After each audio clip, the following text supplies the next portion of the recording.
একজন খুব কৃপণ লোক ছিলেন।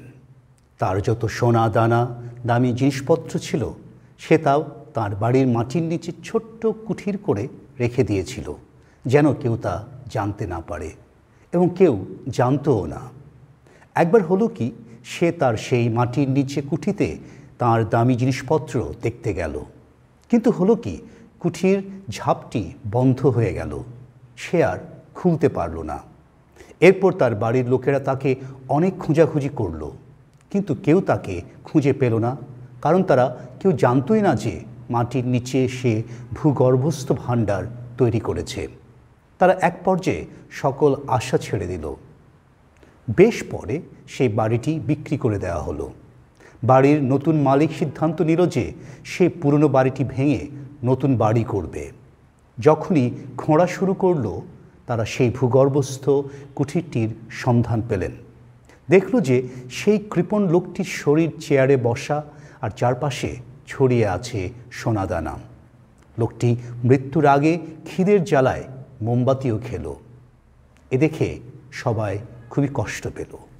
আজকের প্রথম পাঠে একজন ব্যক্তির কথা বলা হচ্ছে, যিনি প্রার্থনার মাধ্যমে অর্জন করা প্রজ্ঞাকে সকল কিছুর ঊর্ধ্বে রেখেছেন।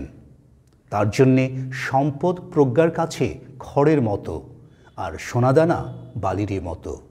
আবার এই প্রজ্ঞাকে তিনি একজন সুন্দরী কুমারীর সাথে তুলনা করেছেন, যাকে দেখা মাত্রই প্রেমে পড়ে যায় একজন পুরুষ। আজ মঙ্গল সমাচারে একজন যুবকের কথা বলা হচ্ছে, যিনি ধার্মিক এবং অনন্ত জীবন লাভ করতে ইচ্ছুক। তাই তিনি যিশুর কাছে আসেন এবং যিশুকে অনুরোধ করেন সে অনন্ত জীবন লাভে তাকে যেন সাহায্য করেন। যিশু তাকে ঈশ্বরের 10 আজ্ঞা পালনের কথা বলেন এবং সেই যুবক দৃঢ়তার সাথে বলেন যে সে এগুলো ছোটবেলা থেকেই পালন করে আসছেন। যিশু তার ব্যাকুল আগ্রহ দেখে এবার তাকে বললেন, শুধু একটি বিষয়ে তোমার কিছু করতে বাকি আছে। অর্থাৎ যিশু বলতে চাচ্ছেন যে সম্পদের প্রতি অনাসক্তি যে মানুষের জীবনে প্রকৃত স্বাধীনতা এনে দেয়। তাই যিশু যুবকের জীবনে কি অভাব বা কমতি রয়েছে তাই উল্লেখ করলেন। এখন যাও, তোমার যা কিছু আছে সবই বিক্রি করে দাও, সেই টাকা গরিবদের দিয়ে দাও এবং আমাকে অনুসরণ করো।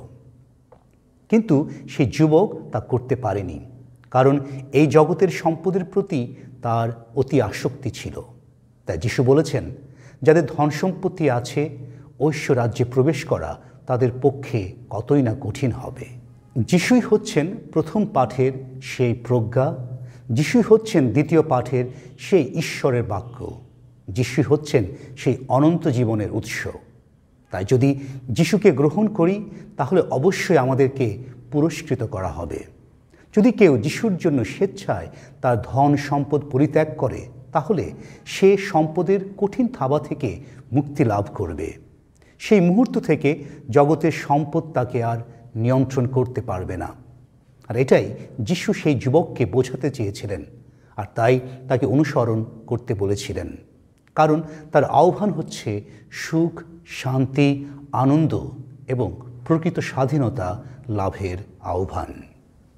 বর্তমানে আমাদের দেশের কিছু মানুষ এর উজ্জ্বল দৃষ্টান্ত হতে পারে।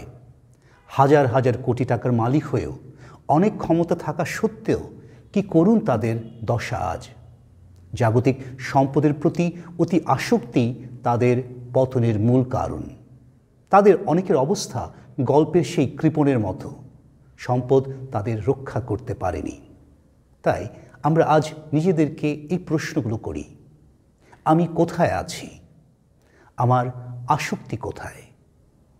প্রার্থনা করি আমরা যেন নিবিড়ভাবে যিশুকে অনুসরণ করে সে অনন্ত সুখ লাভ করতে পারি।